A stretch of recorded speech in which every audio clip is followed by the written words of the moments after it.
Without objection, the chair is authorized to declare recess at any time. And before I deliver my opening remarks, I do want to note the circumstances that we find ourselves in today, in which we are meeting pursuant to House Resolution 965. Today, the subcommittee for Research and Technology on the House Science, Space, and Technology Committee is meeting virtually. And I want to announce a couple of reminders to the members, our House members, about the conduct of today's remote hearing.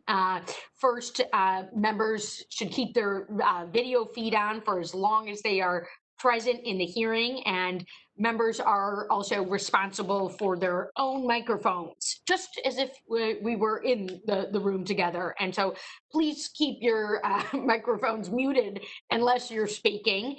And finally, if members have documents they wish to submit for the record, please email them to the committee clerk, whose email address was circulated to your offices prior to today's hearing. It certainly is nice to see everyone here today. And so good morning and welcome to our distinguished panelists. Certainly want to give a special welcome to Dr. David Stone from Oakland University, one of the prides of Michigan's 11th district. And, the university is certainly a special place, but all of you represent and come from special institutions and jurisdictions which are critical to this country's research fabric. We're here today to discuss the impact of COVID-19 on innovation as it relates to our academic system. We're here to discuss the disruptions brought on by COVID-19 into our research efforts. As we all know, federally funded research conducted on university campuses across the nation is certainly a critical driver of our country's innovation and economic development, pairing with the private sector and government partners to jumpstart new technology and scientific breakthroughs. The COVID-19 crisis sent shockwaves through this ecosystem very early on, particularly given some of the disruptions that were brought on from needing to social distance and also end school years early. University administrators, research facility managers, faculty, postdocs, and students are still reeling from some of the profound disruptions to their work and still making their way to adapt amid persistent uncertainty and the duration of how long this pandemic will go on. In the early days of the COVID-19 pandemic, we're now saying early days, universities stepped up in a big way to help us combat the disease. Many institutions reconfigured their laboratories for COVID-19 related research and donated masks, gloves, and other personal protective equipment to hospitals and first responders, part of the remarkable supply chain recovery efforts that we saw take place throughout this great nation. I remain concerned and alarmed that our federal government is just not stepping up to its end of the bargain, and that's part of what we're here to discuss today. In the absence of a complete and holistic national strategy to mitigate the spread of the virus, universities have been faced with difficult decisions about the fall semester. Many institutions find themselves in danger of incredible financial disruption and even in some cases ruin, which is things that we are starting to hear from stakeholders across the country. Universities are being squeezed on both sides with a significant loss of revenue and unanticipated costs of cleaning up their campuses, providing that PPE, developing their own testing and contact tracing technologies, and ramping down and restarting their research programs, as well as the virtual learning environments. And boy, wouldn't it be nice to have some financial assistance or grant dollars made available to all of you, because you're certainly best in class examples. many universities, for instance, have had to implement hiring freezes, and the near term impact on the research workforce is worrying and will be long lasting if we don't find solutions. The impacts to our wider STEM pipeline could also be quite devastating, and it's certainly troubling from the place which we're sitting right now. Undergraduate students are missing out on critical hands on training. Graduate students are worried that there won't be funding for them to finish their research projects. I can't even imagine. And even raising some questions about graduating. So, postdocs and other early career researchers are also searching for jobs in a severely contracted academic job market when we want those bright research minds on the forefront of innovation and in high demand for their talents and research abilities at universities across the United States. Early data indicate that the impacts of these challenges are more pronounced for women and other groups historically underrepresented in STEM, which in and of itself is quite unfortunate and troubling, and something I hope that today's hearing also touches on. So, Chairwoman Johnson and Ranking Member Lucas and several members of this committee have been a part of championing two bipartisan bills which propose a great approach, a bold approach to meeting the urgent needs to help universities and academic researchers recover from this crisis. The RISE Act, which authorizes $26 billion in emergency relief funding for science agencies to support full cost extension of research grants so that we don't literally lose years of research. This goes beyond just a general disruption. This is a sustained period that we're operating in, and the RISE Act certainly gives us a lot of hope and potential. We're really proud of that legislation. And then the Supporting Early Career Researchers Act creates a $250 million fellowship program at the National Science Foundation. We're so proud of the NSF and the work that they have been doing, and we want to obviously continue to support that. So, with the Supporting Early Careers Research Act, the National Science Foundation will be able to keep recent Ph.D. recipients in the STEM pipeline. And I certainly look forward to hearing from our panelists about their experiences navigating these new challenges that have been thrown their way and the challenges posed to innovation presented by the COVID-19 crisis and the needs for getting back to the research enterprise and getting back on track. So with that, the chair, myself, I'm going to recognize Dr. Baird, now our ranking member, for an opening statement. Dr. Baird, I'll pass it over to you. Thank you, Chairwoman Stevens, and thank you for holding today's hearing. All of us here on this committee, I think, recognize the critical role that the universities play in America's research enterprise. And they really are the largest performer of basic research, which drives scientific and technological discovery in this country. They play a significant role in regional and national economic development by spurring countless startups and patent grants in a number of the industries. And they educate and train our STEM workforce of tomorrow that will be critical for our future and to stay competitive. So over the last 6 months, our research universities have faced one of the greatest disruptions, they have ever experienced due to the COVID-19 pandemic. And yet they have played a critical role in addressing the pandemic by conducting research and development to detect, defend, and eventually defeat this COVID-19. For example, Purdue University, my alma mater, researchers are working on developing a handheld paper diagnostic device that will make COVID-19 detection fast, easy to use, and portable. While COVID-19 related research has permitted us to continue, tens of thousands of other labs across the country have been forced to close or severely reduce their operations. Throughout this summer, research institutions have been taking the tremendous task of planning, for how to safely reopen and operate their research facilities. And adhering to the proper social distancing practices is challenging in general, but it's especially challenging when you consider the tight, confined spaces laboratory work is traditionally conducted in.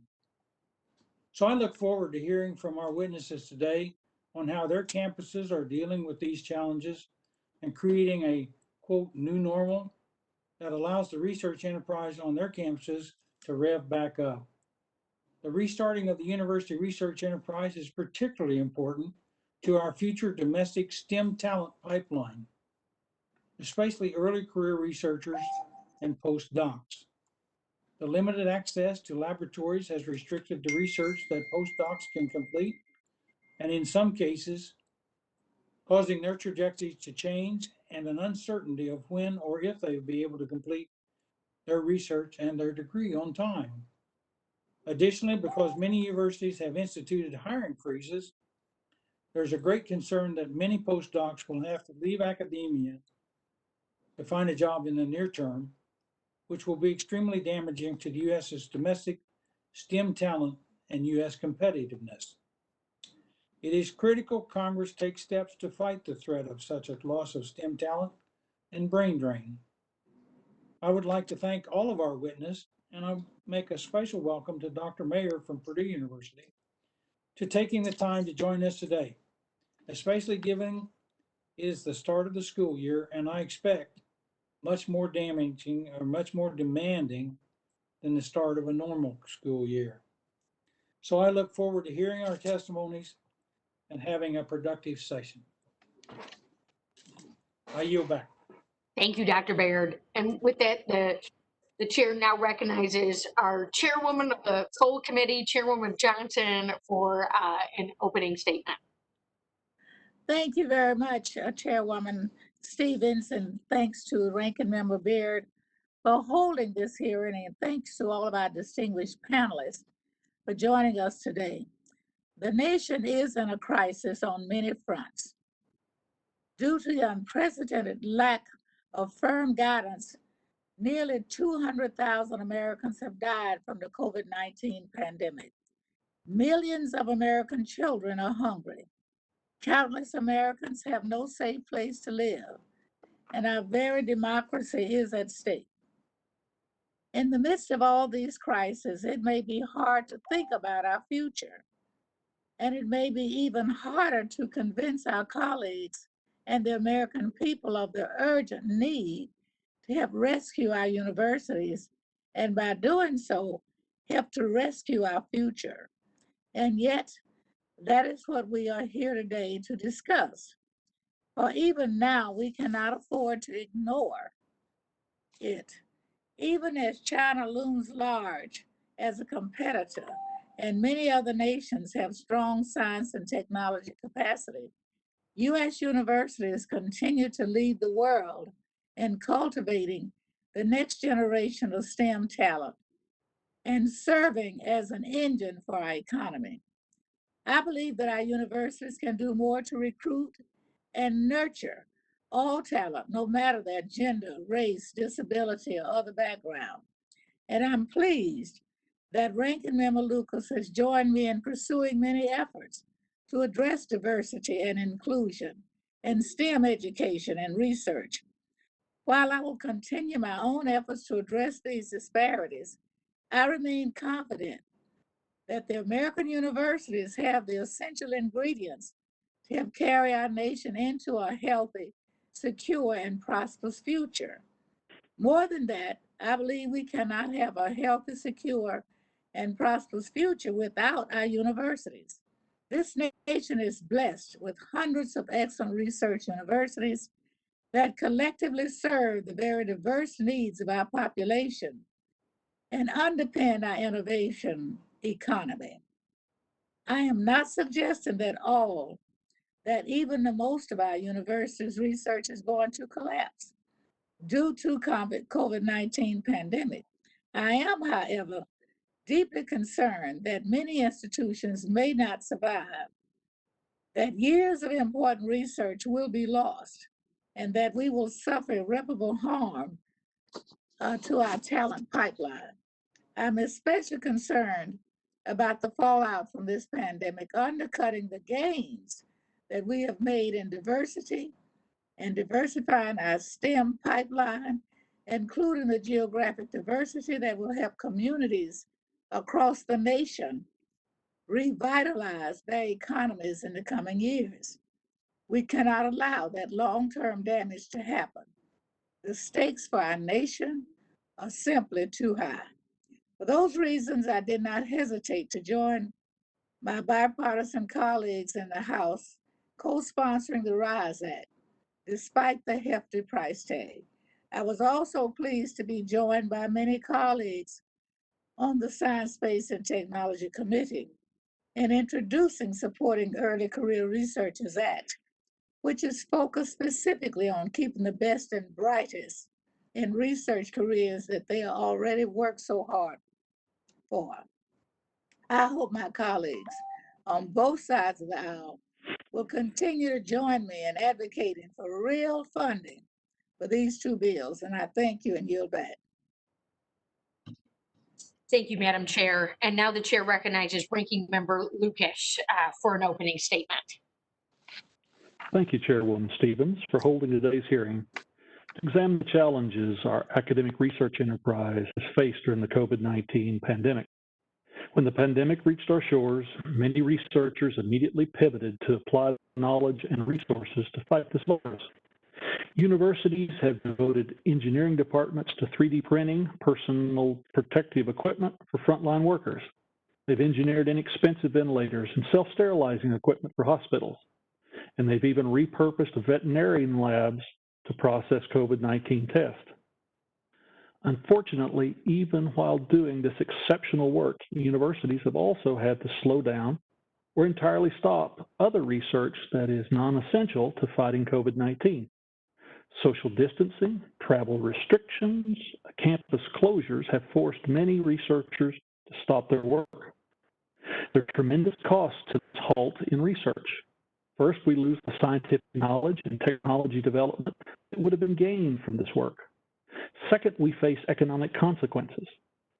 According to the IRS data, American universities use research funds to pay more than 560,000 people on campuses across the country fiscal year 2018 to 2019. And third, we could slow our scientific progress for years to come because of the damage being done to our STEM pipeline. We know it will take time and financial resources to get the research enterprise back up on its feet.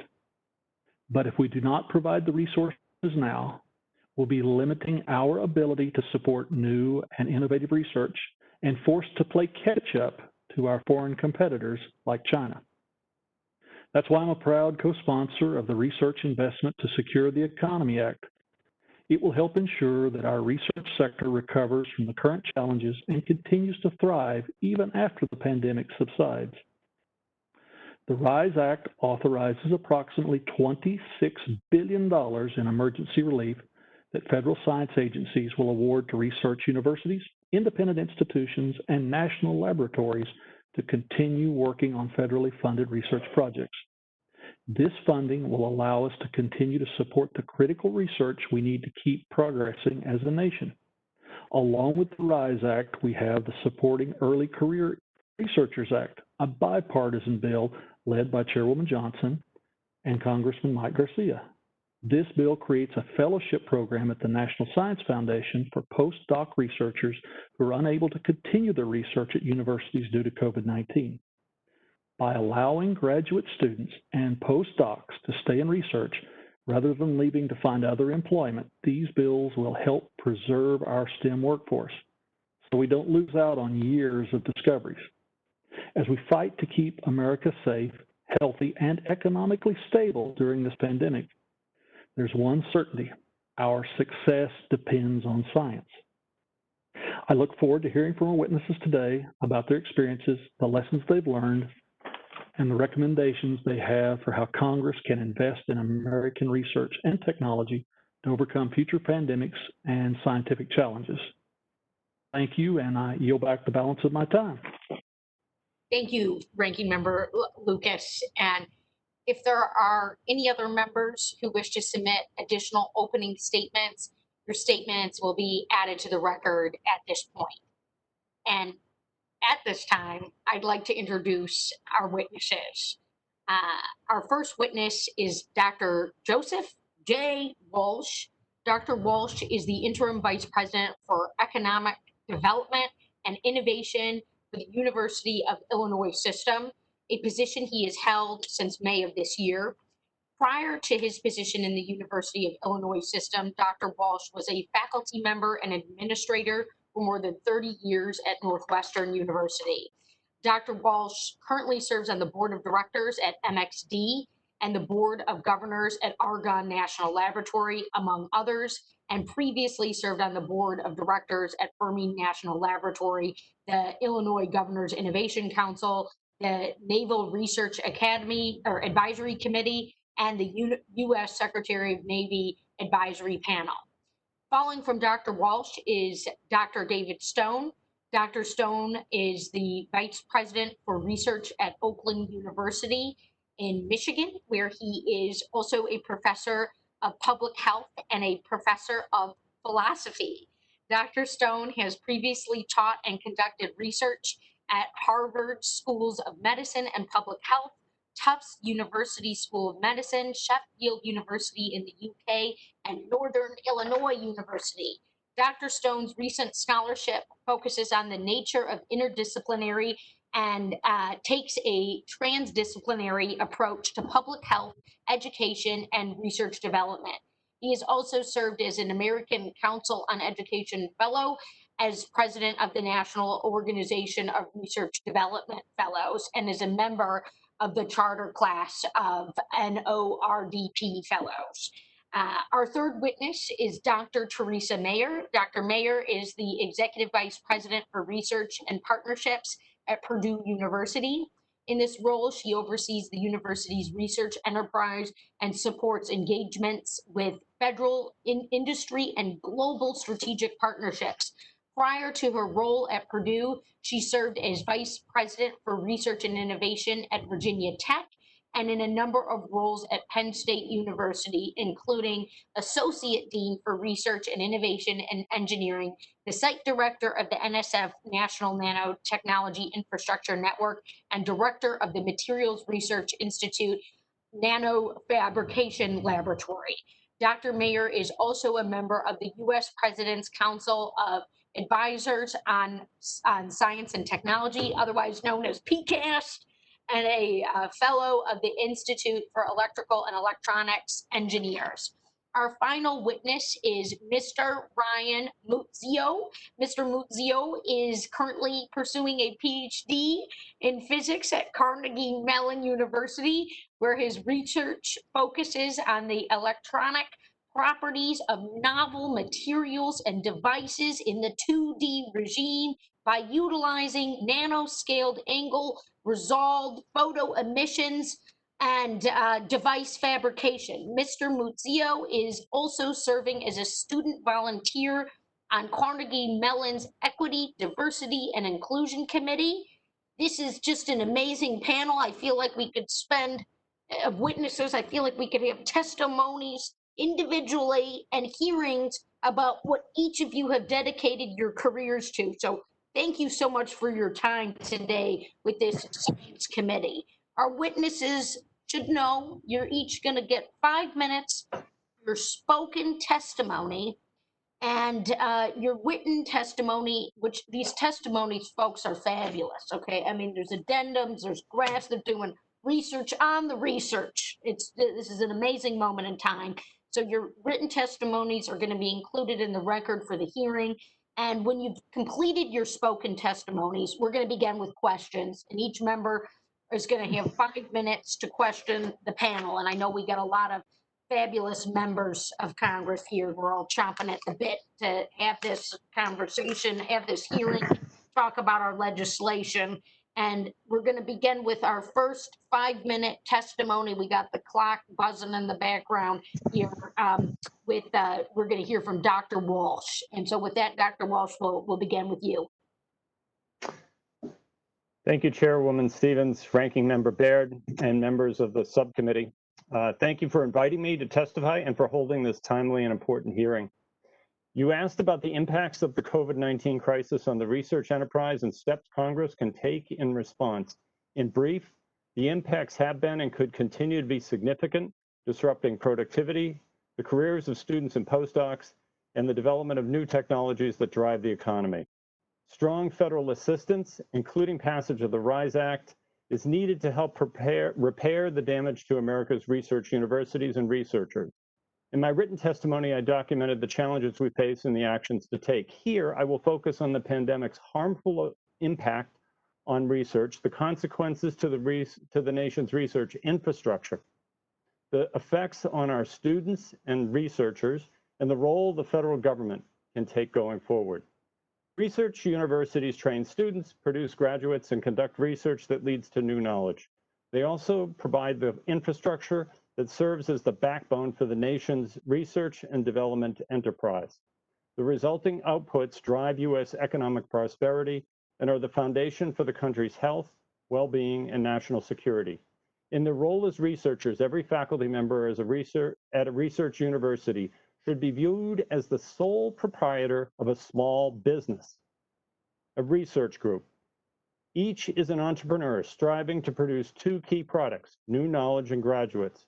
The impact of the pandemic for these small business owners, the researchers, has been significant. In March, to protect health and safety, most universities shut down on-campus operations. By most estimates, in the early spring of 2020, approximately 80% of all research was significantly slowed or stopped. One key exception was research into solutions to address COVID-19. As the pandemic raged, our faculty and staff developed new diagnostics, manufactured PPE, and developed models and systems to understand and mitigate spread of the virus. In late spring, university researchers cautiously started returning to campus. And as we entered late summer, most on-campus labs are operational. But with social distancing limiting the number of researchers in a lab space, vital person-to-person exchanges are disrupted, as is the research training of students and postdocs and the discovery of new knowledge. The pandemic's disruptions have also extended to essential research infrastructure. Nearly every researcher uses core university research facilities with shared scientific instrumentation. This is an efficient and effective aspect of the U.S. research enterprise. The financing of these core facilities comes from fees paid from grants by users. For example, when a grad student uses an electron microscope to study the spiky surface of a virus, grant funds are used to pay the costs of using that microscope. During the pandemic, researchers are not using these facilities at pace, user fees are not being collected, and thus university funds must be used to maintain facilities. This is not sustainable, particularly at universities that are already struggling to cover the many other costs associated with the pandemic. While its impact has been broad and the pandemic has been particularly harmful to certain categories of researchers. In a study I co-authored recently in Nature, we found that scientists with young children experienced a substantial decline in productivity. This burden falls on early career researchers and disproportionately on women. Today, maintaining the momentum of research, indeed accelerating our activities when we are in a war against a disease, is our challenge and our opportunity. Strong and timely federal action is needed to ensure that the U.S. maintains its prominent global position in research and that research universities can continue to provide answers and opportunities for citizens at this crucial time in history. Without supplemental funding from Congress for relief, federal research agencies will be forced to choose between abandoning new research opportunities of national importance or discontinuing research projects that are not yet completed, thus failing to maximize the return on federal dollars already invested. Either approach will slow discovery and innovation and jeopardize a generation of scientists and engineers crucial to America's innovation capacity and economic competitiveness for years to come. Passage of the RISE Act and Early Career Researchers Act will help propel our researchers and our nation forward. I thank you for your time and look forward to your questions. And next up is Dr. David Stone.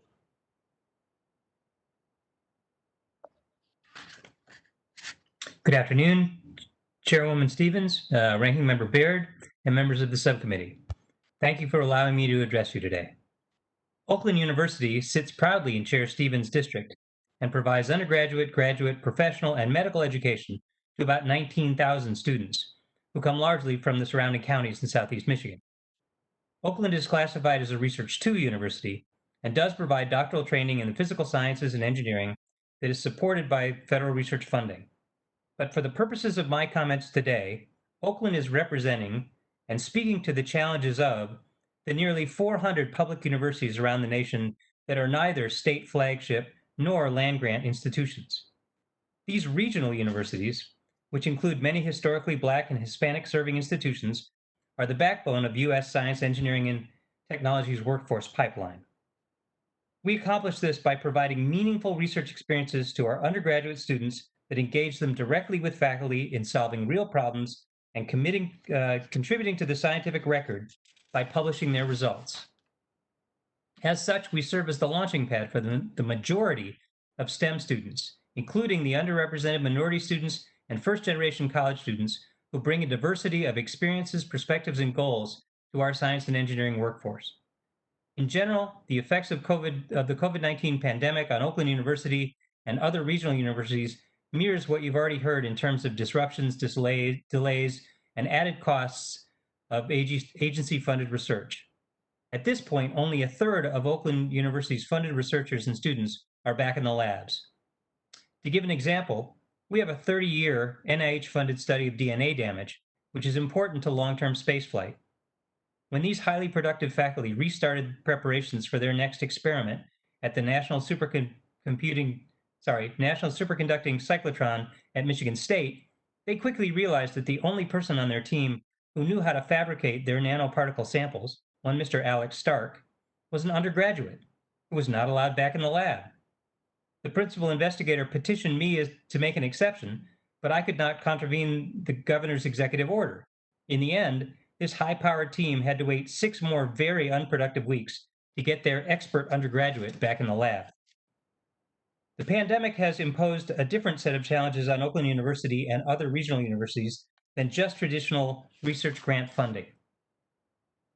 Support for the high-impact practice of undergraduate research, which we know contributes to retention and graduation in STEM and to sustaining the science and engineering workforce pipeline, comes largely from the university's general fund, which is derived primarily from 2 sources, tuition and state funding. The pandemic has put both in peril. OU already has incurred more than $25 million in direct losses to the cost of the pandemic. The state also just imposed an 11% reduction on our state funding for this year, and prospects look grim for the next 2. Here's an example of what's at stake. Oakland University's world-renowned Eye Research Institute runs a summer research program that is funded through our state appropriation. Our super program has trained 100 undergraduates over the last 20 years. In the early 2000s, an undergraduate named Christina Kapusti conducted vision research in the Eye Research Institute and co-authored a scientific paper. She went on to attend law school at Georgetown, serve as a Congressional Health Fellow for Representative John Dingell, and is currently Chief of Policy and Program Analysis at the National Human Genome Research Institute. Such is the impact of high-quality, state-supported undergraduate research programs. This combination of operational losses and state budget cuts in Michigan and around the country will cripple our ability to provide undergraduate research opportunities and do immediate and long-lasting damage to the science and engineering workforce pipeline. Oakland University fully supports the RISE Act so that agencies have the funds to help our investigators complete their research. We also support HR 8044 to help our early career investigators keep their research careers on track. But it is imperative that research funding be distributed more widely. We all know that life circumstances distribute talent such that great ideas often come from unexpected places. This lesson should show us the value of distributing resources across the spectrum of institutions so that we imbue our science and engineering workforce pipeline with the full diversity of experiences, perspectives, talents, and goals. America must maintain a robust research enterprise and a healthy workforce pipeline. It is therefore imperative that you also complete a 4th stimulus that includes direct university funding, funding for the research agencies, and relief for state governments. Failure to do so will have a huge negative impact on our economy, on the workforce pipeline, and on the students across our country who've committed their lives and livelihoods to science. In that spirit, I ask each of you to support these proposals. Great, thank you so much. And now we'll hear from Dr. Mayer. Chairwoman Johnson, Ranking Member Lucas, Subcommittee Chairwoman Stevens, Ranking Member Baird, and members of the subcommittee. Thank you for the opportunity to testify to the subcommittee today and for your efforts to ensure the CARES Act included funding to help universities cover the significant costs associated with our ongoing response to the COVID-19 pandemic. We also greatly appreciate the flexibilities that federal agencies have offered researchers during this national and global emergency.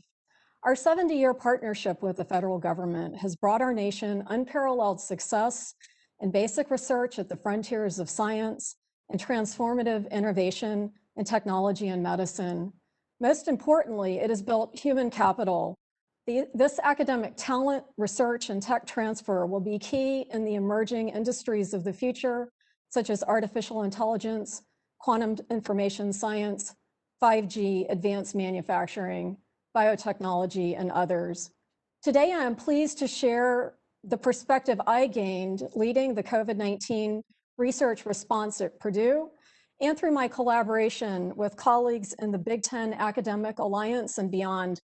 For context, Purdue is the state of Indiana's comprehensive public land-grant university with over 2,200 faculty, 500 postdocs, and 45,000 students. More than 2/3 of the students graduate in STEM fields. Purdue is committed to affordability and accessibility and has frozen tuition and fees for the last 8 years. We rank as the 6th most innovative university in the US and are in the top 25 in research expenditures among publics. In early March, the nation watched as universities flipped from residential to remote instruction in a matter of weeks. The impact on research has garnered less attention by the media. At Purdue, the ramp down of on-campus research to remote research whenever possible occurred over 3 weeks and involved over 1,200 principal investigators with 4,500 funded programs and 100 campus buildings, ag centers, and sites in all 92 counties of Indiana. Travel restrictions severely limited fieldwork and halted in-person collaborations across the country and the world. Faculty shared comments such as, "Fortunately, we were able to shift to non-experimental work with the data we had in place." With a major shift to remote research, on-campus critical research continued. For example, 3 of our faculty have been working together for years to develop therapeutics to fight coronaviruses. NIH is now funding preclinical trials to test their potential drug molecules on the SARS-CoV virus. In May, Purdue implemented a return to operations plan. By the end of June, nearly all of our 1,200 campus research spaces and core labs were back online under modified operation. This translated to access for 7,000 researchers, including 370 postdocs, more than 3,000 graduate students, and 400 undergrads. This number does not include researchers who continue to work entirely remotely. During this time, Purdue also collaborated with Microsoft to create an online tool to quantify the impact on COVID on sponsor programs. Investigators responsible for the $137 million in expenditures reported effort and financial loss. The aggregate for Purdue's entire portfolio is 11% or a $15 million loss on total expenditures. Notably, 50% of the researchers who focus on computation, data science, and related activities reported little or no impact over this period. Of those impacted, 70% stated restriction access to facilities as the primary reason for the loss. The no-cost time extensions afforded by the federal agencies have been critical. One researcher shared, "Federal sponsors have been very open to shifting deliverables and scope because they understand our situation." Other institutional losses for research included lost revenue for core labs, facility retrofits, enhanced PPE, testing and contract tracing, and others are large and measured in the tens of millions for Purdue alone. In addition to the short-term impact and losses, we expect that researchers will experience ongoing decreased productivity to reduce capacity and modified operations of lab, ongoing travel restrictions, absences due to illness, quarantine, gaps in childcare and school, and many other factors, what we call our new pandemic normal. There is also growing evidence that women and other underrepresented groups in STEM have been disproportionately impacted. The proposed bipartisan RISE Act, together with the Support for Early Career Research Act, would provide critical supplemental support needed to complete work that was disrupted, and to extend education and training opportunities for early career researchers to mitigate the potential loss of our best and brightest STEM talent at this very critical time for the nation. Thank you, and I look forward to the Q&A. Thank you, Dr. Mayer. And now, Mr. Muzzio. Thank you, Chairwoman Stevens, Ranking Member Dr. Baird, Congresswoman Johnson, Ranking Member Lucas, and the entire Subcommittee on Research and Technology for giving me the opportunity to testify today. I'm an experimental physicist and a graduate student at Carnegie Mellon University. For the past 2 years, my work was funded by the Department of Energy and is currently funded by the National Science Foundation. I thank you all for supporting the mission of the federal research funding agencies. My doctoral research is aimed at designing materials as thin as a single layer of atoms, such as graphene, and studying and exploiting their properties for real-world applications. This research involves in-person operation of instrumentation in enclosed spaces with my collaborators at Carnegie Mellon or the Lawrence Berkeley National Labs in Berkeley, California. My collaborators and I use the same tools and at times need to be overlapping in space, using the same gloves and viewports on instrumentation. Today, none of this work can take place without extreme caution to prevent the spread of COVID-19. Just last year, I was at Berkeley National Labs learning how to operate a tool from my collaborators who had made the trip to Denmark. This training is integral to my research and career development. Every year I prepare samples to learn and perform measurements there. However, due to the lab shutting down in March of this year, I have not been able to attend in-person measurement sessions.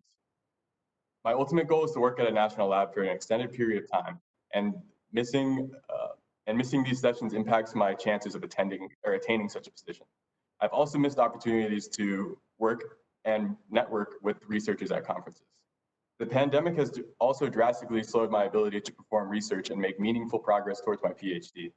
In between March and May, my work was constrained to performing only data analysis, and the process was very slow. Now, when I enter the lab, I must follow tedious but essential safety protocols, including donning PPE, minimizing the number of people in labs, and wiping down all of the surfaces that we touch. Social distancing has been difficult because we are building a new research instrument which requires multiple people to work on it in close proximity. In-person training is minimized too, slowing everybody's learning process. But what I bring to you today are my experiences of just one graduate student. They are hardly representative of all of us, and many of us are living in multiple different realities due to this virus. To adapt to offering remote instruction, we have had to take time away from our research. Students have been unable to run experiments, brainstorm, and collaborate due to the lack of in-person activities. Delays in graduation, hiring freezes that disrupt job searches, internships, and collaborations are lost. All of these stories are far too common. Disruptions in the academic job market have also come at a high cost for us, making it impossible for many of us to proceed with research careers. And we're more than just researchers. We're a linchpin in the entire university system. We come from all over the world to conduct groundbreaking research, teach classes, mentor undergraduates, and without support, the United States risks losing a generation of talent forever, impeding the pace of innovation in the country and in particular in our universities. That said, academic issues are not all that we are facing in this pandemic, as I've laid out in my written testimony. For instance, at Carnegie Mellon, students are using the food pantry at astonishing rates. Student parents have experienced the most challenging disruptions and have been forced to juggle their research and teaching responsibilities while parenting full-time. International students are in particular in a difficult situation. due to travel restrictions. One student lost both their father and grandmother during the pandemic and could not travel home. Beyond this isolation, students have lived in uncertainty caused by sudden policy shifts like the July 6th directive from ICE, requiring them to either attend in-person class or leave the country. 2/3 of the students at Carnegie Mellon are international, and many of them are the most talented individuals I work with. Ph.D. students report symptoms of consistent with major depressive disorder at higher rates than ever before. Personally, my mental health has taken an impact from this pandemic because of because thoughts are constantly clouding my mind about whether my family, friends, or myself are going to be safe. Furthermore, being a Black man, I have been deeply affected by the ongoing national conversation about structural racism and the calls for change through Black Lives Matter movement. All of this has taken a significant toll on me. We are not in a bubble. In closing, graduate school is something we do because we want to be here, to learn and to work with like-minded individuals, and to further our collective knowledge of the world. In the best of times, it is intense, and we are not in the best of times. We need support now more than ever. I look forward to answering your questions and hope you continue to hear directly from graduate students on the front lines of our nation's research environment. Thank you, Madam Chairwoman. Well, thank you so much. Thank you to all of you. And Ryan, thank you for that courageous and important testimony. We are now going to begin our first round of questions, and the chair is going to recognize herself for 5 minutes.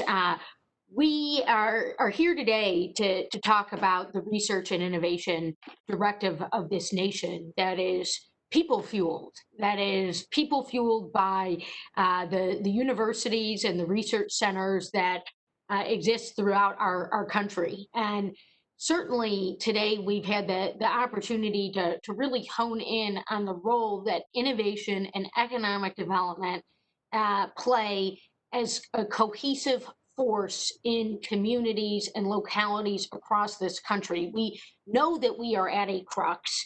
We know that we need to unlock the human capital, the talent, as well as the innovation dollars, the investment dollars. We've had this conversation before as a committee in previous hearings, where we have been able to discuss and hone in on the principle of where the federal government comes in as a catalytic research partner. And Dr. Stone, I really want to commend you for being so student focused. And obviously it's very important that we had Ryan as one of our witnesses, giving the background of the student voice, the student experience.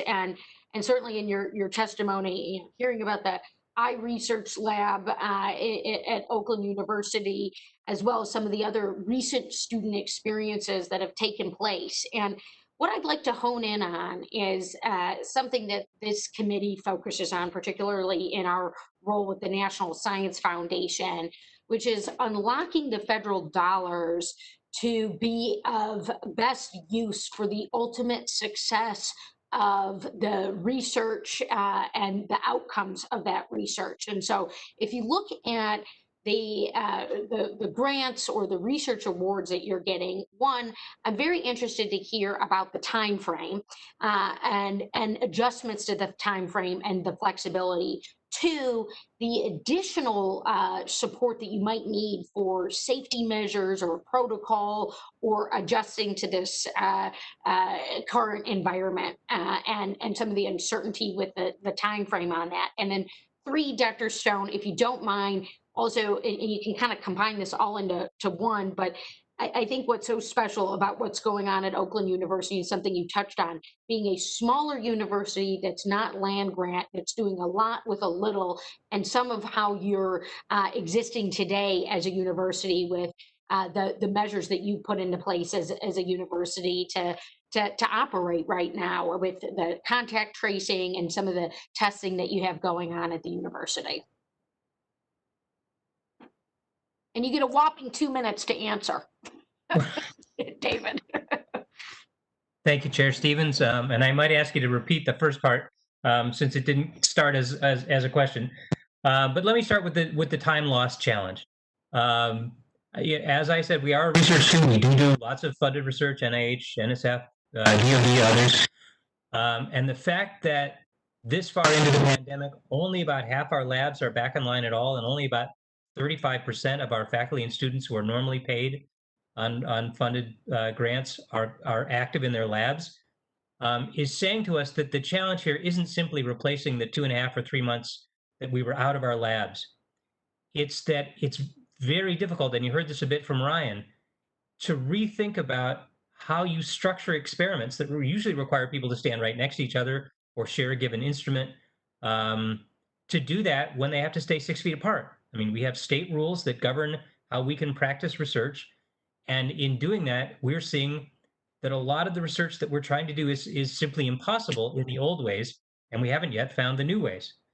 We are challenging ourselves every day to think about how can we do that experiment without violating state rules, without putting students and faculty at risk of COVID-19, which nobody wants. So as we think about the needs for the agencies to give us sort of what's been called for cost extensions or full cost extensions, it isn't simply going to be for the time that was physically lost in the lab.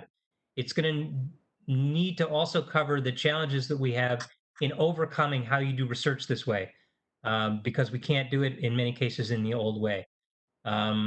This is equally a challenge at OU. The reason I focused on the undergraduate pipeline is that that's critical.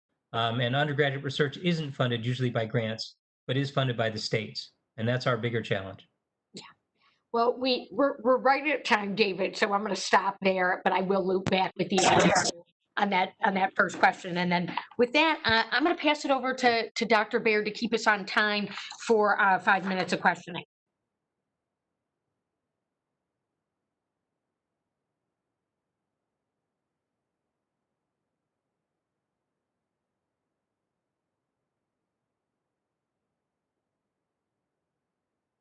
Sorry about that. I was finding the unmute button there, Chairwoman Stevens.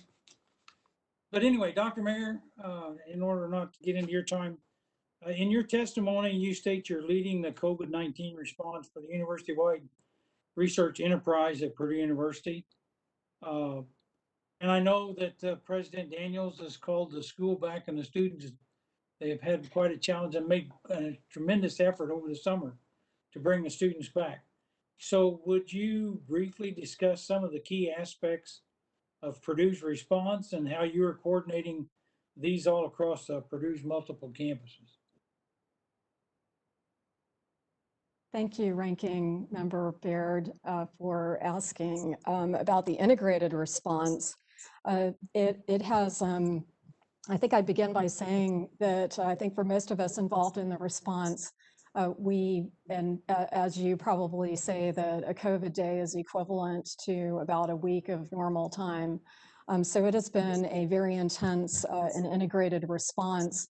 The timeline for the research response did move quite differently than the academic response.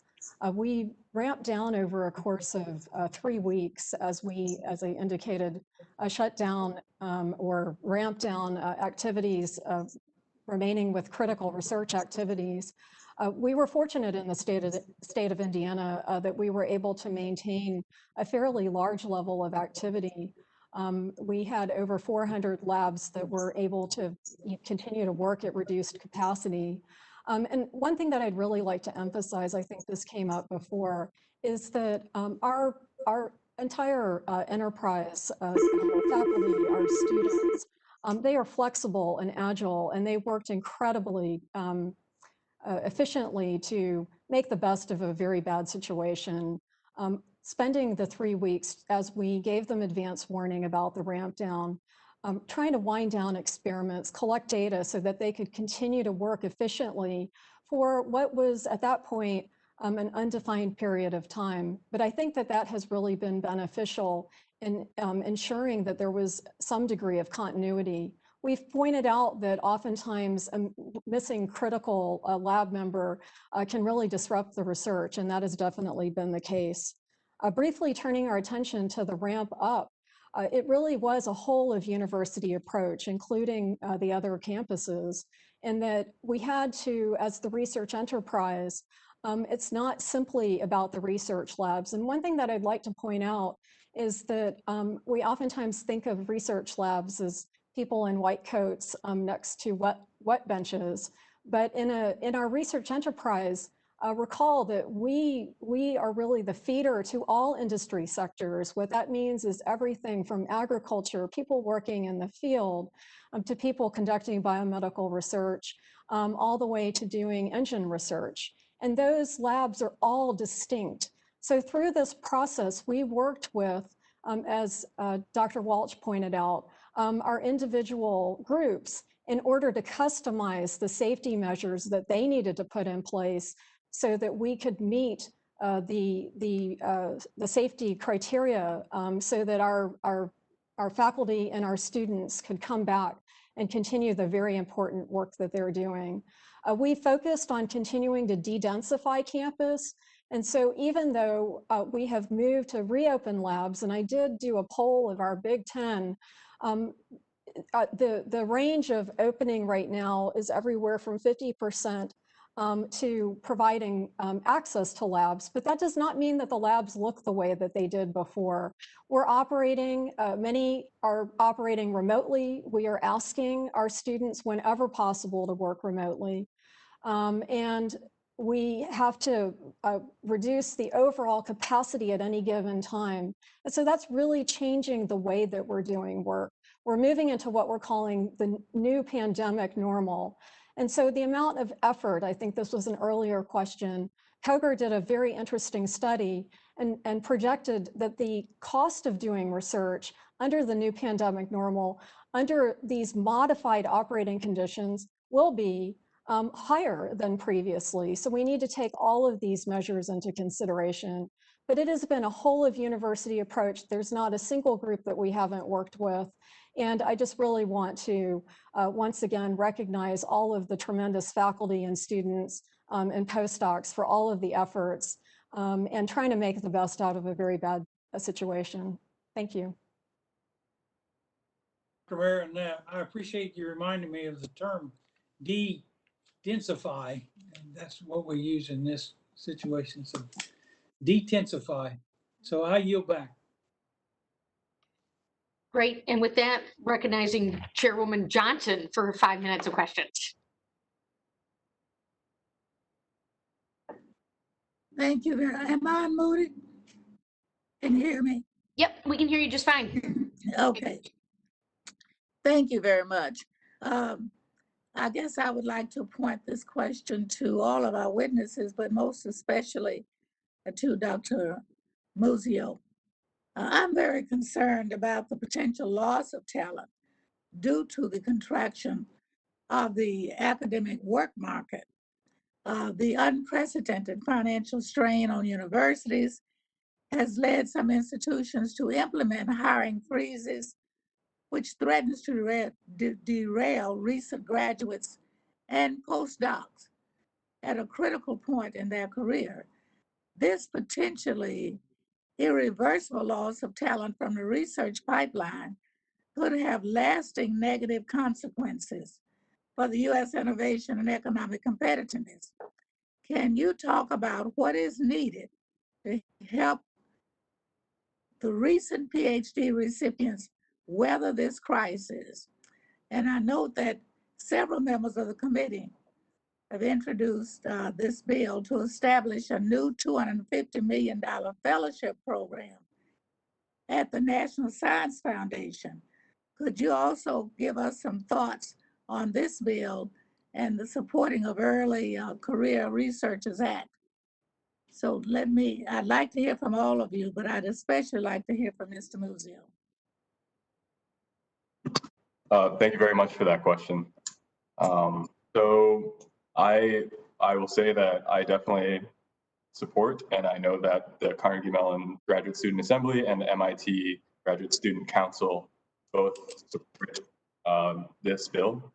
And I think that it will certainly allow these fine students who are, for one, as I said, very good at what they do as they are the expert in their field, but also they are struggling to graduate. And so I'll get to that point in a second, but if they are able to take this money with them and be funded through the NSF and bring themselves to a different lab, this will certainly help them. There's no question about it. And they will be able to, I think that that will open up doors, as I said. But to kind of go back to my earlier point about them struggling, one student in particular reached out to me and was telling me that he is trying to graduate. It's already been pushed, his graduation date has already been pushed back by 6 months or so, or sorry, about 4 months. And he's trying to get data by going into the lab about once a week, which usually he's working 6 days a week. And then on top of that, he's having to train students in an emergency way because during the whole summer, he was unable to train his students who are being introduced into the lab. And so now he's looking at this situation as, one, where will I go after I graduate with less data than I want to, with less papers than I want to, which is the fundamentals of going into the next step, but also how will I leave my lab in a good situation?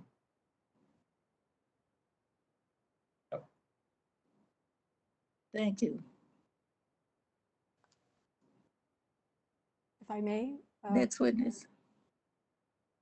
Congressman Johnson, this is Theresa Yes. Mayer from Purdue University. I want to add a point that I think is very important to make, and you made earlier, which is if we look at the downstream opportunities currently for the academic enterprise, polling all of the Big Ten, and this is not uncommon, we are largely under a hiring freeze scenario for new faculty.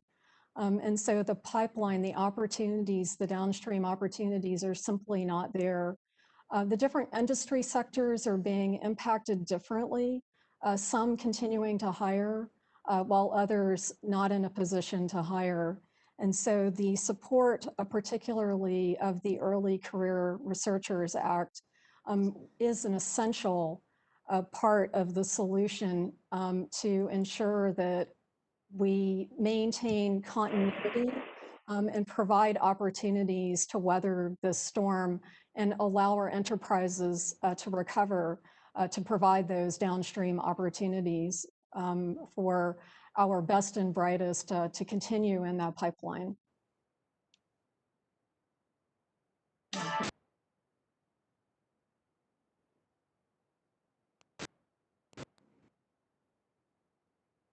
Thank you very much. Any further comments? I'll keep mine very short. This is a critical time in people's careers when they're just finishing their PhD, and having this support that is in the Early Career Researchers Act is really exciting and will help an incredible number of students who have put an incredible amount of time into their STEM education and allow them to move forward and really provide the return on investment that the U.S. government and the taxpayers have already put into each of these folks. Thank you very much. I yield back. Thank you. Great, thank you, Chairwoman Johnson. And with that, we'll recognize Ranking Member Lucas for 5 minutes of questions. Thank you, Chair. Dr. Walsh, in your testimony, you emphasized the need for U.S. research relief funding to maintain the continuality of research across disciplines, to maintain the flow of talent from within and to the U.S., and to continue to fuel innovation and vital national prosperity and security. You also mentioned that foreign government investment in research has not halted, but in fact has increased in many countries during this time. Could you speak to how China's research enterprise is recovering from the crisis? And while you're thinking about that, also elaborate on how the pandemic will impact global competitiveness if we see dramatic shifts in research investments around the world.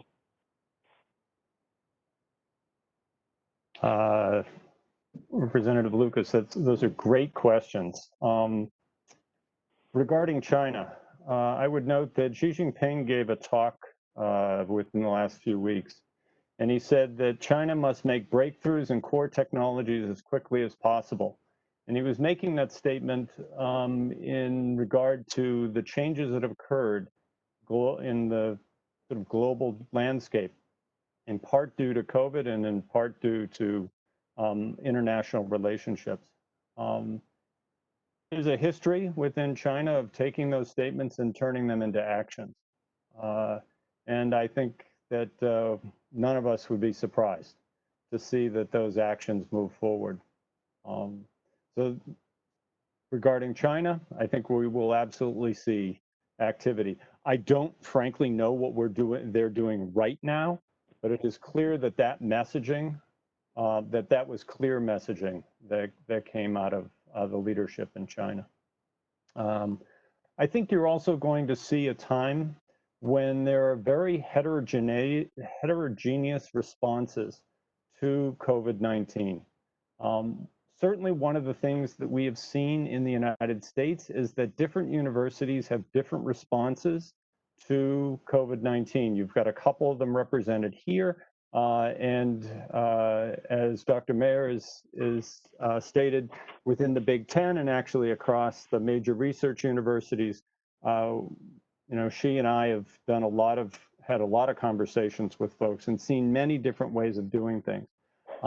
Some of these universities are going to pick paths that move them forward quickly. By the same token, I think you're going to see countries that look at the landscape here and decide how much of an opportunity there is to advance their research, which is what the point of this conversation is about, and their economies. So the question is, how much of this is an opportunity to move forward, and how do we move that forward? I must applaud Congress in moving forward with the RISE Act, which will allow the research that has already been funded to be completed, and it won't stop the research that has been proposed from moving forward also. I'll yield to others.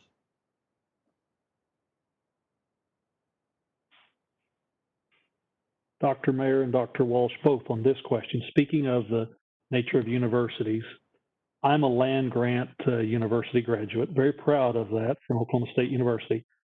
Given that both Purdue and the University of Illinois are land grant institutions, can you elaborate on the role they've played in supporting their communities as they battle coronavirus, and how your institutions have continued to serve community engagement during these trying months? Because after all, it's research, it's education extension, the land grant principles.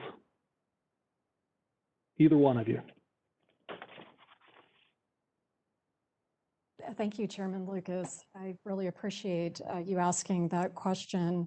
The engagement portion of our mission is an essential, the third leg of the stool, so to speak, for our land grant institutions.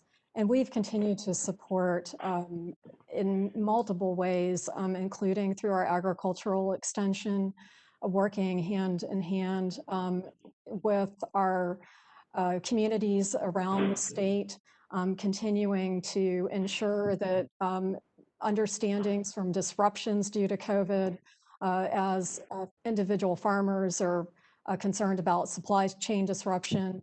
We also have a manufacturing extension program that is very actively engaged. They worked hand in hand with small manufacturers across the state to basically transition to being able to help to supply critical PPE to the country. We also have a healthcare advisor team that is working with communities. Particularly, I think what we're finding is that during the COVID time, we are finding increased use of opioids, and they work hand in hand with our public health officials in individual communities to really try to engage in educational opportunities as we think about the interrelation between drug addiction, mental health, and the current crisis that we're facing. With that, Chair, I see my time's expired. This has been a very worthwhile hearing, and I remind my colleagues, the United States Congress controls the purse strings. Yield back. Thank you. And with that, the chair is going to recognize Dr. Bill Foster for 5 minutes of questions. Well, thank you, Chairwoman Stevens, and Ranking Member Baird, and our witnesses for joining us today. And I'd like to continue Ranking Member Lucas's observations about the importance to note the contributions that university researchers are making to combat COVID-19 in their communities and their states. Dr. Walsh, the University of Illinois system has developed a comprehensive approach, which is called SHIELD, that includes rapid saliva tests that are developed at Urbana-Champaign and is being performed on as many as 15,000 students per day. And I was especially pleased at how quickly this is being deployed to other smaller institutions, such as Northern Illinois University, which I believe at least one of our witnesses has some history with. And although the SHIELD program itself has been entirely funded by the U of I and indirectly by the much maligned state of Illinois, federal grants helped develop the ecosystem that allowed for this rapid development. Dr. Walsh, can you explain how federal funding contributed directly and indirectly to this breakthrough, and how the federal government can help expand SHIELD and programs like it?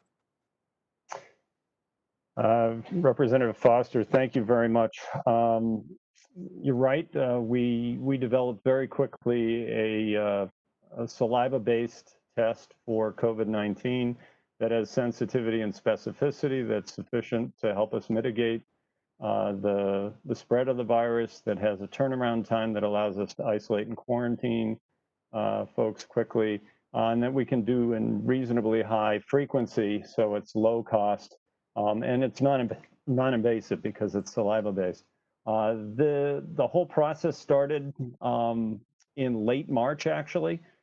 These were federally funded researchers who were doing work on either viruses or a variety of different chemical reactions, and they pivoted their work to develop a new way of doing polymerase chain reaction, PCR-based measures of the nucleic acids within the viruses. That work, as I said, pivoted, and within a month or so, using labs that had been federally funded for a long period of time, came up with a new method of isolating the RNA within those viruses. Then there was a question of where does the University of Illinois at Urbana-Champaign put a lab that can do human testing? And the answer was, well, we have a veterinary school, we can do it there. So there was a veterinary lab that had been federally funded for quite some time that was repurposed for human testing. And that's where the tests are being run. Fast forward to now, as you mentioned, we're testing up to 15,000 a day. The average is actually 70,000 a week.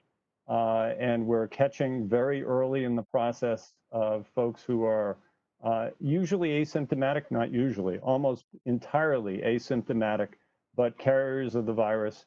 And we're isolating them from the rest of the community, contact tracing and moving their contacts to quarantine. We've spread this across other universities, the publics, the R2s and R3s across our state. And we are now talking also with communities across the state of Illinois. So going back to the land grant mission, we viewed this very much within our land grant mission to spread the use of this technology quickly across the state so that others could take advantage of the ability to detect COVID-19, particularly the virus. Thank you. That's a real success story that we shouldn't be shy about letting the world know about. I am also very worried that we're going to see a so-called K-shaped recovery, where the wealthy institutions with billion-dollar endowments recover relatively quickly, while the smaller, less wealthy universities get left behind. Dr. Walsh, you actually published an opinion column that touched on this and about how the pandemic is transforming the entire research ecosystem. And so I was interested in what are some of the implications of that transformation, and what should we do in Congress to be doing about this? And, in particular, and this is, I guess, a question for any witness who wants to take it, given the disparate impact of COVID in different fields, For example, researchers in computational biology, field biology, or laboratory biology will be impacted very differently by COVID. Is it better for Congress and the agencies to distribute relief directly as grants to researchers and students, or to contribute the relief funds to research institutions and let the institutions allocate that money to their researchers and labs? Or do we do a mixture of both? Does anyone have an opinion on what the best approach is there? I see the timing that we have here, and I'm going to keep this Okay. short. I think you give it to the researchers. I think that you give it through the agencies to the researchers, and for the most part, that's the best way to move forward on this. But I would love to hear others' opinion. Okay, thank you. And anyone who wants to respond for the record, feel free, because we're faced with that kind of decision all the time in these emergency relief programs. Thank you. Yield back. I swear 5 minutes is not the same 5 minutes over virtual as it is in the hearing room. It's a shorter 5 minutes. So thank you, Bill. Those were great. And we do want to keep gnawing on that. So why don't we try and get that for the record? But with that, we got a couple other subcommittee members in the queue, and we're going to start with Congressman Balderson. 5 minutes of questions. Thank you, Madam Chair. Stevens, good to see you this morning, this afternoon, early afternoon. Thank you, panel, for being here. My questions are for the whole panel, and anybody can just take the liberty to jump in. But Columbus is home to one of our nation's largest and most vital research institutions, the Ohio State University. It is essential to my district and the nation that researchers at OSU are able to continue their great work in partnership with the federal government and private partners. I'm hoping you all could tell us a bit about how each of your institutions have been navigating this crisis from the beginning. In terms of strategies to overcome the challenges posed by COVID-19, what have you found that has worked and what has not worked? I believe the collective knowledge of your experiences could ensure the entire research apparatus continues to succeed in these trying times. And any of the panelists may start off. I can give a little bit of background on what it was like to be in the lab. So upon returning from the canceled March meeting, I was working in the lab trying to do as much as I could, knowing the impending shutdown of the lab. And we eventually had to close all of the labs and go home and work from home for about 2 or so months. And during that time, apart from the lack of productivity, we started to write up documents and order PPE equipment just in preparation for all of the things that we're going to have to do in order to be safe.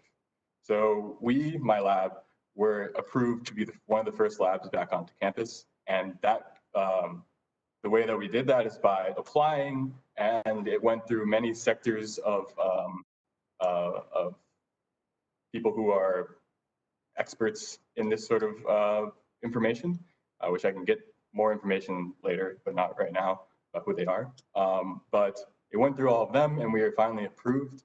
And so ultimately, we are now in the lab, and there's other labs that are back, but we all have our protocols, and we're all signing into different, or you have to sign into all the different doors and everything like that to ensure that people are safe and to minimize this risk.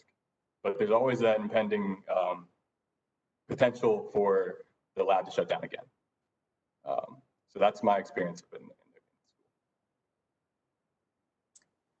I'll just add Thank you. I'll add a few words. I described our experience at Purdue. During my oral remarks, I underscored the strong collaboration. That was a strong collaboration of regular bulletin boards. Our listservs were lighting up virtually every minute for periods of time, particularly during the ramp down. That included the Big Ten Academic Alliance, and so in regular contact with my counterpart at Ohio State and other universities.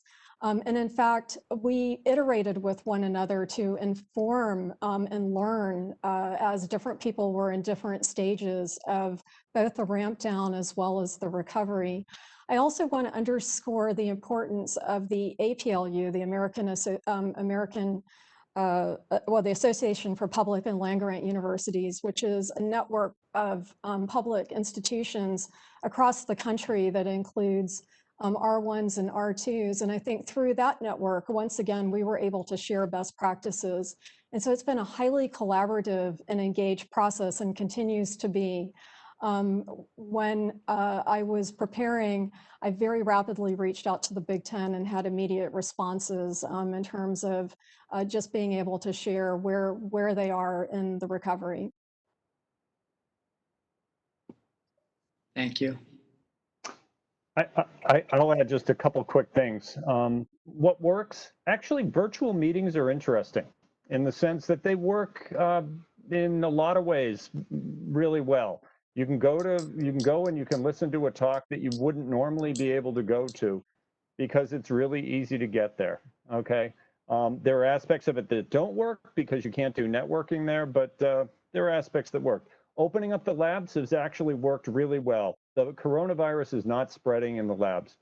These are folks, we have a grad student here who know how to put on protective equipment and know how to use it, and you don't get a lot of spread of the virus. What doesn't work for those students, especially for the new students, is training them. It's hard to stand shoulder to shoulder with a brand new student and teach them how to turn a knob, how to operate a piece of equipment, and especially how to do that safely.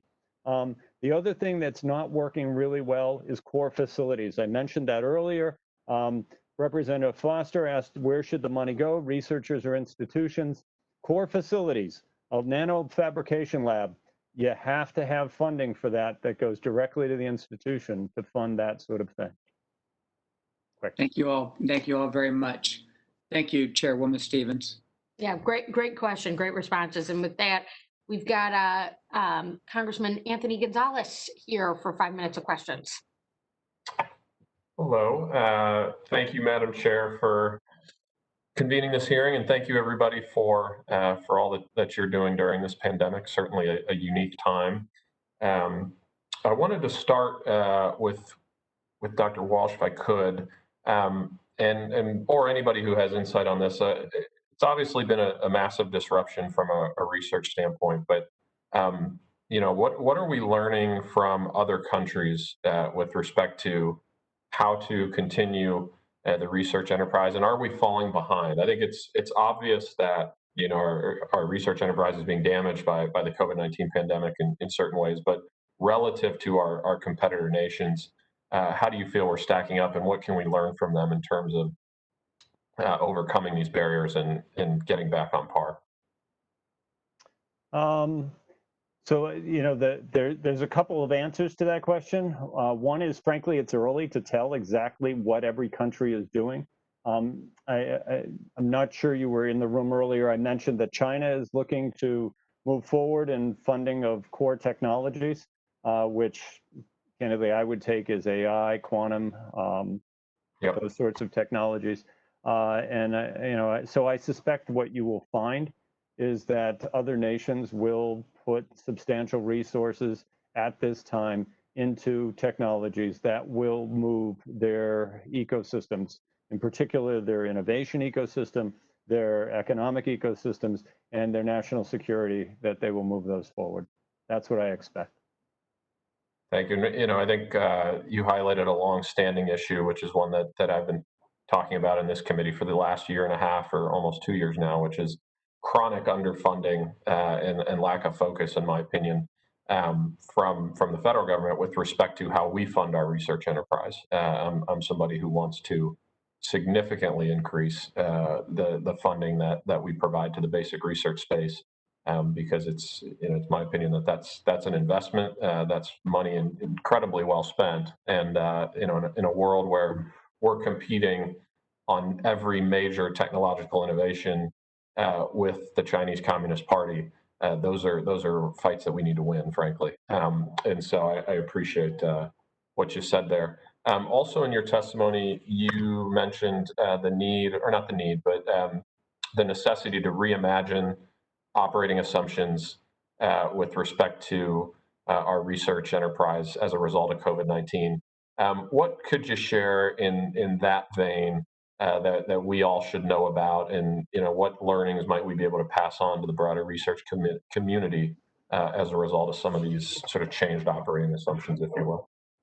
Yeah, I don't think any of us would have imagined that we would hold a congressional hearing in the way that we're doing this. I think there's a lot of things that we just couldn't imagine doing, the better part of a year ago. We would have all just said, this is crazy. I mentioned earlier, you can do virtual meetings. Dr. Mayer and I are involved with the University Industry Demonstration Program, UIDP. It's swung out of the National Academies a few years ago. They very quickly pivoted to a virtual meeting in March. They did a virtual meeting and went really well. And what went well about that is that people could attend that meeting who couldn't normally attend because their institution didn't have enough funding for them to attend. So I think what we're going to see is we're going to see remote meetings. You're going to see remote seminars. You're going to also see some remote experiments that are done in ways that couldn't be done previously. You're going to have a collaborator someplace that you're going to send a sample to, and they're going to set it up, and you're not going to have to travel. And actually, things are going to get more efficient because of that. We wouldn't have necessarily thought of that previously, but I think we're now in a place where we're being forced to think differently, think outside the box, and folks aren't saying you're crazy to do that. Frankly, we're in a position where we're allowed to do this. So, back to one of the points I've been making, there's real opportunity here, and we have to figure out what those opportunities are.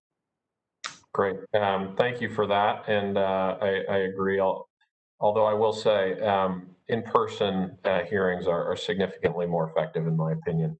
But that being said, I will yield back. Thank you. It's because the 5 minutes goes quicker over virtual. so, I didn't know that, but that's you're probably right. So, no, great questions by our subcommittee members. And, listen, this is a popular topic and everyone's all excited about this legislation we're doing and these great topics. And this is why we're on this committee. And now we got 5 minutes of questions from Congresswoman Bonamici of Oregon here. So I'll pass it over to her. Thank you so much, Chairwoman Stevens, and thanks to the ranking member, but thank you to all the witnesses. I strongly support the bipartisan bills we're talking about today, the RISE Act and the Supporting Early Career Researchers Act, and I'll continue to advocate for their passage, hopefully in a coronavirus relief package. But I wanted to talk, Mr. Muzzio, thank you so much for being here and sharing your perspective. I recall a few years ago talking with a Ph.D. candidate who was working with NSF and NASA. Because of the 2013 government shutdown, she missed the window in which to launch her balloon from Antarctica, and her research was set back a year. That shutdown lasted 17 days. So if you multiply that times so much longer now that we've been dealing with the pandemic, I've been hearing from graduate students like you who have been forced to set aside their research because of the pandemic. And this spring, my alma mater, the University of Oregon, the physical distancing requirements forced graduate students in education to halt observations in classrooms that are used to inform their research. We had archaeology students lose the opportunity to participate in scheduled summer digs. Those students aren't alone. According to the recent estimates from the Council on Government Relations, research universities are seeing somewhere between a 20 to 40% research output loss just between March of this year and February of next year. So in your testimony, you talked about how these disruptions to the academic experience have the potential to reduce the number of people who continue in science, ultimately leading to the loss of valuable talent. So how can Congress better support graduate students in not only restarting your research, but also restoring confidence in the federal research enterprise to support the next generation of students?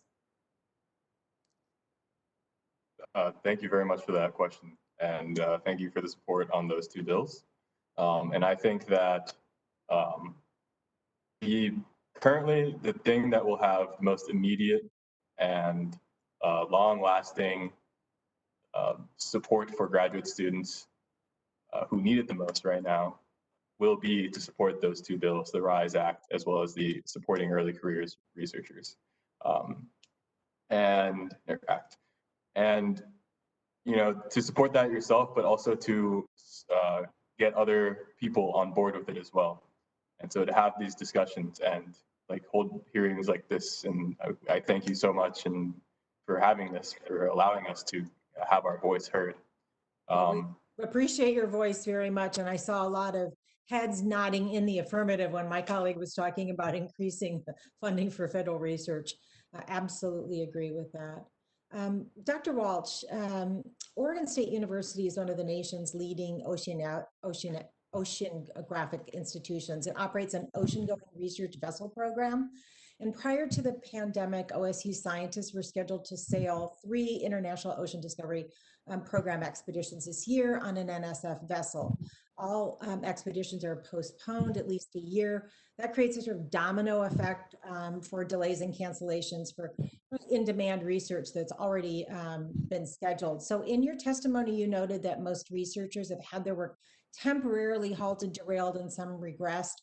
What are the consequences of disrupting the continuity of research in the short term, and how will those disruptions affect our ability to solve the world's most challenging problems like the climate crisis, for example, in the long term? Yeah, so, there's a lot of heterogeneity here, but in oceanography, and just as background, I grew up in Woods Hole, so there's an oceanographic institution there. What ends up happening is they don't go out, and there's almost always a seasonal component to that work. And therefore, just as your example of a student not being able to launch a balloon at a particular time period, you're going to lose either a significant amount of time greater than what you would think, or a whole year for that sort of work. So in those sorts of cases, the loss is really significant. And this is why the RISE Act would be tremendously helpful, and the Early Career Researcher Act would be really helpful so that you have continuity of these programs. Thank you. And as the clock ticks down, Dr. Welch, I want to thank you for your study about the unequal effects of COVID-19 on women. And you note that female scientists with young children experienced a substantial decline in time devoted to research. I've been working on this issue, so I'm glad you acknowledge the importance of addressing the need for affordable childcare. It comes up in economic development conversations. We won't restart our economy without access to childcare. It's something the House has recognized. We passed the Childcare is Essential Act. And I know that time's about to expire. So if you can't get an answer, and I'm going to ask if you would submit for the record, do you see a role for higher education institutions in helping to fill the need for childcare as a way to help close the gender gap in science? Short answer, yes. Terrific. Thank you. Thanks so much. And I yield back. Thank you, Madam Chair. Great to have you here. And with that, the chair is going to pass it over to Congressman Garcia for 5 minutes questions. Thank you, Madam Chair. I appreciate it. Thank you for the panel joining us today. Very important discussions. I'm a proud co-sponsor of the Early Career Researchers Act myself. So this is of critical importance as we navigate these really uncharted waters. So really appreciate you guys taking the time.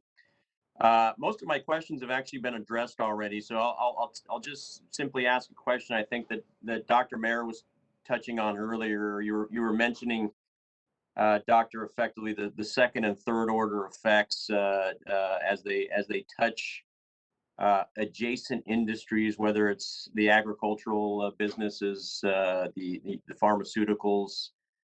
What I'm wondering, and this is really directed to any of you, have you seen any telltales or indications of impacts to national security as a result of the strains or delays in any of the research that we're seeing at any of these major universities? The reason I bring that up is because that does help us provide more of an impetus beyond some of the research that we've been discussing here and can help us really translate that to the average American when we start talking about how this affects frankly, our nation's security. So just wondering if we've seen any telltales of that, or if it's still too early in the development stages of some of the technologies you're dealing with.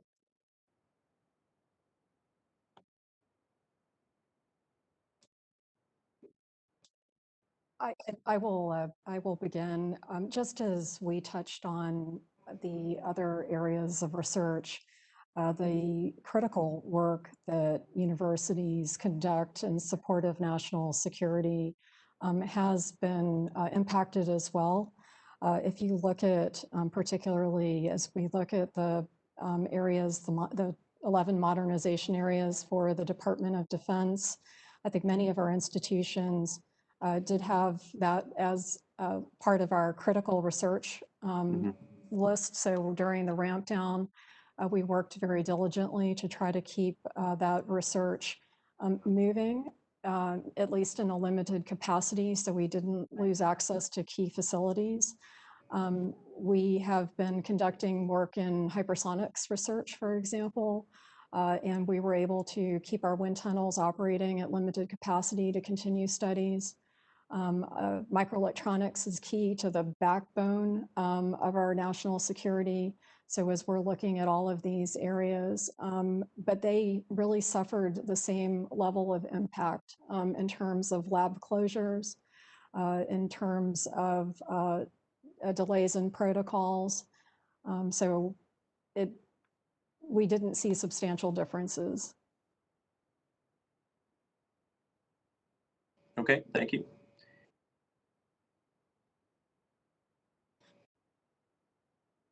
So, the one quick thing I would say is that for national security, I mean, the reason we've done well in this country is we have really great people who are involved in that, and we have really great technologies. Absolutely, yep. And and so what you're getting at is the key component here, and that is, basic research provides new technologies and really great people. The soon-to-be Dr. Muzzio and his colleagues at Carnegie Mellon and across the country. So the two acts that are moving forward will help mitigate the impact of COVID-19 on potential national security issues. Absolutely. Thank you, guys, and thanks again for your hard work through this very difficult time. I'm sure we will do everything we can to support you, and really appreciate you guys taking the time here. Madam Chair, you go back. Thank you, Congressman Garcia. And with that, we got at least one more member with questions, and that's Sean Caston, Congressman Caston from Illinois. Thank you, Madam Chair. Thank you all so much. Dr. Walsh, I want to follow up on some of what you talked about with my colleague, Mr. Foster. I think what you guys have done in the saliva testing is awesome, but I'm wondering if you could personalize it a little bit for us. Am I correct? Are you based on our brand new Champaign campus? I'm with the system, so I'm on all three campuses. Okay. Well, for someone who is a part of that campus, I mean, the numbers mean something, but if you're based full-time on that campus, whether it's student or faculty, how often are you tested? Twice a week. And how long does it take for your test results to get back? So the short answer right now is longer than we want, which is about a day. We're trying to get that down to about 6 hours. Wow. And if someone tests positive, what do you do practically? So when the test results come out, the positives are turned over to the public health department. Actually, all the data flow to the public health department. And those are the folks who get in contact with the students to tell them, or faculty or staff, if they happen to be turning positive. Then there's an isolation component that occurs. So if the student is living in a dorm, we have dorms in which we can isolate them. If it's a faculty or staff member, then we ask them to isolate at home. We also contact trace, and that's done in a couple of different ways, but then those who are close contacts are quarantined. What what I find sort of so cool and so depressing about that is that at the start of this pandemic, we had a lot of experts testifying that we should do as a country exactly what you are now doing. You know, rapid testing of everybody, identify, isolate, contact trace. And kudos to you all for doing it. Shame on us for not. I know our office is working with some of you guys about trying to do some of the rollouts. Can you help us understand what is constraining your ability to massively ramp this up? And what, if anything, could we do to remove those barriers in Congress? Yeah. So we've broken up the rollout of SHIELD, which is what Representative Foster indicated is the name of this. So SHIELD is on campus. It's being rolled across the state of Illinois beyond the campuses and rolled out beyond the state of Illinois. So there's 3 different levels at which we're doing this. The biggest challenges that we have, there are some supply chain issues, in particular with equipment, and also, frankly, just training of people to stand up this whole operation. It is really not just testing. It is an entire program where you figure out who you want to test. You arrange for them to be tested, which means you have to collect a specimen from them. And then you have a data management challenge. So you have a chain of custody all the way from the beginning when they walk in the door for you to when you get the results to them and to the public health officials. It's actually the testing is just one of the hard parts. There are many other hard parts to this that very candidly we're learning every day how difficult this really is, especially when we moved from a couple thousand a week to a day to 15,000 a day. Well, full disclosure, when this hearing ends, I'm off to go meet with some of your colleagues to inspect some labs up in northern Illinois that might be able to provide at least a debottleneck up here for some of the communities. So it's let us know what we can help, and if you have thoughts on those bottlenecks.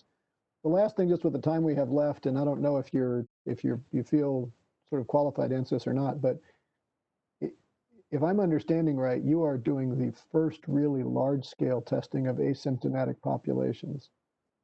Maybe it's too soon, but are you learning anything about the virus and how it spreads and its dormancy from this population? Or if you aren't, are there things you expect to learn from the fact that you now are testing everybody, not just the people who are symptomatic or were exposed? Yeah, so there are a few things that we've learned. Yeah, there are events. This isn't a huge surprise. There are events that are sort of super spreader events, and we've certainly seen those on our campus. I would say there's one other part to this, and that is we stood this up not only at 3 campuses, but also a small university in Southern Illinois and a small, relatively sparsely populated county, Bond County, which has about 17,000 people, and at Greenville University, which has about 700 folks. And they came in with the same positivity rate that we've seen at other places, 1%. And the short version is they're not spreading within their campus right now. The only new positives they've had are people coming from the outside. So we have learned that if you find the people who are positive and you remove them from the community, then big surprise, the virus doesn't spread. From your lips to God's ears. Thank you, and thank you, and I yield back. Great. Well, with that, we've reached the conclusions of our questions, but certainly not the conclusion of this topic. And it's fair to say that this hearing's been very, very informative. And so we want to thank our witnesses for leaning in with us. I'd also say to what Dr. Stone mentioned in his testimony, particularly around the need for COVID funding to support state budgets that also end up impacting university budgets. It's been amazing to see what the talent coming out of all of these research institutions and the talent that one of our soon-to-be PhDs is bringing to his research enterprise, and in particular the rapid adjustments that our researchers have had to make, and also the impacts that their talents have brought to combating COVID-19 or addressing COVID-19. Obviously, it's nice to hear your overview, Dr. Walsh, and we've heard from Dr. Foster and at length about some of the work that you all are doing at the University of Illinois system. I would also say, even as a smaller research institution and university with Oakland University, it just hats off to all of you. We've seen OU grads form testing companies and implementing different strategies across the country, as well as what all of you are doing as a smaller university. And so it's really important to me, having had the experience now as a congresswoman and in this committee, but also previous to coming into Congress, having worked with all of you and not directly you personally, but your institutions, and remaining very excited, enthusiastic. And so we are going to continue to come up with the best and most cohesive strategies, one for our human capital and our workforce potential, which is just such a precious asset for us here in the United States, and what we all care so much about. Dr. Baird and I were very pleased to have last year the Building Blocks of STEM Act signed into law, which we worked on together. And it's this joint collaboration and the dialogue that we insist on having in this committee to lead to great results. So with that, our record is going to remain open for 2 weeks. And this is for any additional statements from members or questions that they might have of you. And so we could do some questions for the record. And thank you all so much to your dedication to your professions. This just is why we're here doing this work. And of course, we appreciate that it's very Midwestern focused. So it's nice having colleagues from across the country, seeing what we're doing here in the heartland. That was not intentional at all, but it's just really a testament to the work that all of you do. And so with that, thank you all so much. And I'm going to close out this hearing, and the witnesses are excused, and the hearing is now adjourned. Thank you. Thank you all so much. Thank you.